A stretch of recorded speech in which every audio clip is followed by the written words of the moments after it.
La línea telefónica al secretario de Hacienda, José Antonio Meade. Hola, secretario, ¿cómo estás? Bien, Pascal, me da mucho gusto saludarte y felicitarte por este espacio y agradecerte la oportunidad de estar en él.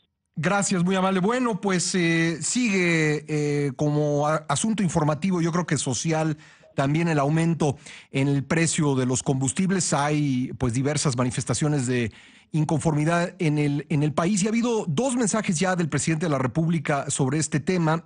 Uno de ellos sobre el que quisiera preguntarte, en el que el presidente ha dado a conocer pues lo que ha hecho el gobierno federal en función de recorte de gastos de la Administración Pública Federal. Este esfuerzo, cuéntanos tú, ¿se ha llegado hasta donde se ha podido? ¿Ha faltado? ¿Todavía viene más recorte al gasto? Porque creo que mucha gente está pues pendiente de ese tema y piensa que si tiene que hacer un esfuerzo la gente, pues el gobierno también debiera hacerlo. Mira, sí hemos hecho un esfuerzo importante, el entorno económico se ha venido complicando, hay un enorme marco de incertidumbre que se ha traducido en México en tipo de cambio, que se ha traducido en tasas de interés, y esa incertidumbre que nos viene de fuera, que no se explica por algo que hayamos hecho aquí en México, se ha traducido, entre otras cosas, en un mayor costo de combustibles. El gobierno ha hecho ya recortes, así se lo planteó al legislativo, así habremos de verlo este año por más de 190,000 millones de pesos. Ni una sola dependencia gastará este año más de lo que gastó el año anterior. Todas habrán de aportar al recorte, todas habrán de hacer un esfuerzo. Y para arriba de ese esfuerzo y reconociendo, insisto, lo difícil que está haciendo este momento para todos, el presidente pidió que recortáramos adicionalmente otro 10% a la partida de sueldos y salarios y que hiciéramos esfuerzos de austeridad que habrá de poner en lineamientos la Secretaría de Hacienda, pero que reflejen efectivamente que los esfuerzos que hemos hecho a lo largo del sexenio, que haremos en particular este año, se vean complementados por un esfuerzo adicional que afecte fundamentalmente a los mandos superiores y que afecte fundamentalmente a las prestaciones que pues están vinculadas con espacios donde todavía podamos hacer esfuerzos. Hay mucha gente que se pregunta, ¿por qué está más barata la gasolina en Estados Unidos y por qué está más barata en Guatemala? Yo creo que los Estados Unidos a lo mejor se puede explicar por un tema de competencia, porque hay muchas refinerías, pero Guatemala es un país que importa sus combustibles. ¿Por qué estaría más barata la gasolina en Guatemala que en México, José Antonio? Mira, cuando uno compara el precio de la gasolina con el resto del mundo, se encuentran unos diferentes elementos. México se ubica entre los países donde la gasolina es más competitiva. En el caso de Estados Unidos hay una diferencia muy importante en los diferentes estados. Texas es el estado dentro de Estados Unidos donde la gasolina es más barata. Y aquí vale la pena, muchas veces hacemos la comparación con la gasolina puesta en Texas. Y hay que recordar que tanto en Estados Unidos como en México hay todavía que hacer desplazamientos de la gasolina desde Texas, un centro de refinación probablemente el más importante del mundo, hasta el lugar en donde efectivamente se va a vender la gasolina. Eso quiere decir, por ejemplo, que entre Texas y California hay una gran diferencia, como la hay entre Texas y Nueva York o entre Texas y Massachusetts.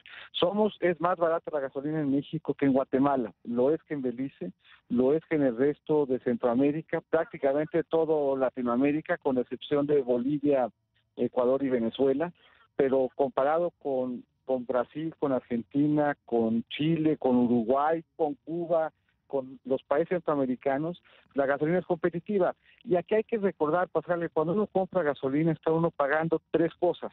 Está uno pagando lo que cuesta la gasolina en sí, lo que le dicen los expertos de la molécula, está uno pagando la logística y el margen, llevar la gasolina donde se va a vender, y está uno pagando impuestos. El único componente en este 2017 que va a bajar es el de los impuestos. Entonces no son correctas las notas que hemos leído de gente que en la frontera con Guatemala está yendo a cargar al otro lado. No, si uno revisa en fuentes internacionales, no datos ni de la Secretaría ni de CENER, Sí. hay publicaciones que pues, hacen comparativos internacionales y conforme a ellos, las gasolinas en México son más baratas que prácticamente toda la región centroamericana. Bueno, ¿hay forma de proteger a las personas más pobres, a las personas a las que impactará más este aumento, ya sea vía inflación o vía aumento del transporte público? Te pregunto también por los campesinos, por ejemplo, que le tienen que echar 200 litros al tractor. ¿Hay forma de proteger a estas personas, las más vulnerables? Mira, hay tres programas de apoyo que existen y que habrán de fortalecerse.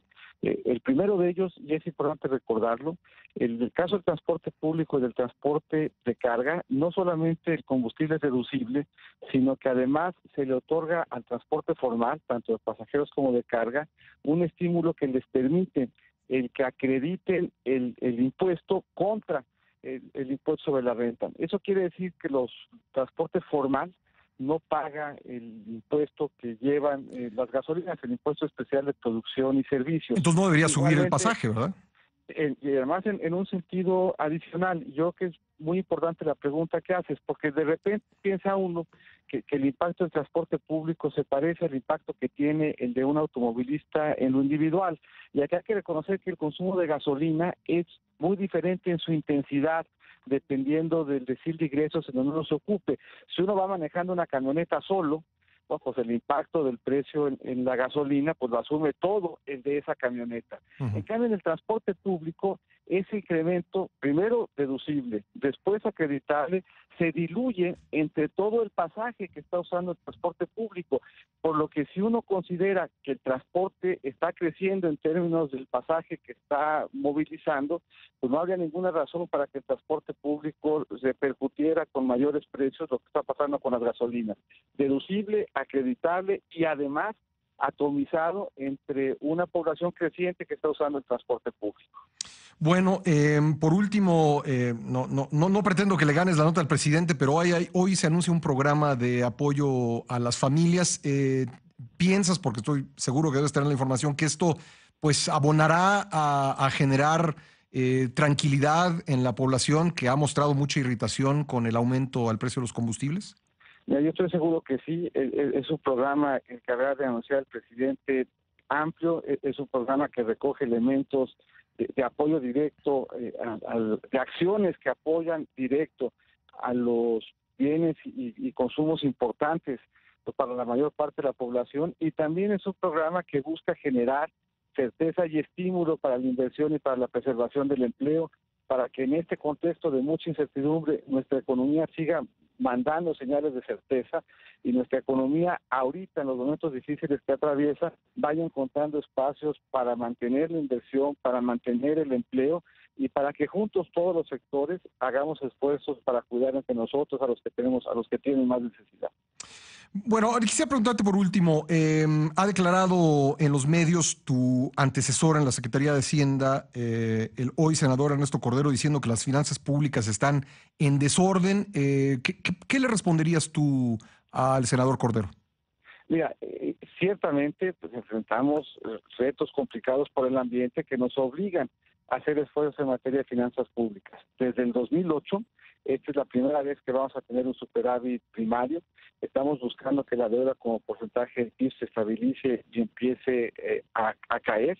Y aquí hay que recordar que parte de esas transformaciones que estamos viendo son transformaciones que estaban pendientes no de la anterior administración, que estaban pendientes de manera histórica. México es de los pocos países del mundo que todavía seguía pretendiendo comprar insumos fuera y venderlos a un precio distinto dentro del que costaba. Eso debilita las finanzas públicas, las ha venido debilitando en nuestra historia, se está corrigiendo y es importante, y estamos haciendo esfuerzos para que nuestras finanzas públicas permanezcan robustas. Estamos en un esfuerzo de consolidación, habremos de continuar haciéndolo, y ese también es parte importante de lo que el presidente seguirá anunciando, que México está comprometido con finanzas públicas sanas, México está comprometido con ir reduciendo su déficit y con ir reduciendo también la deuda como porcentaje del PIB para mandar señales de certeza. ¿No están en desorden las finanzas públicas? Yo creo que están en un proceso de consolidación. México tuvo espacios fiscales y los aprovechó, y ahora estamos en un momento en donde tenemos que empezar a retraernos, en donde tenemos que empezar a regresar, o sea, generar superávit y a reducir la tasa de crecimiento de la deuda, y eso es lo que estamos haciendo. José Antonio Meade, te agradezco mucho estos minutos para el programa. Gracias, Oscar. Un saludo a ti y a tu audiencia. Gracias, José Antonio Meade, secretario.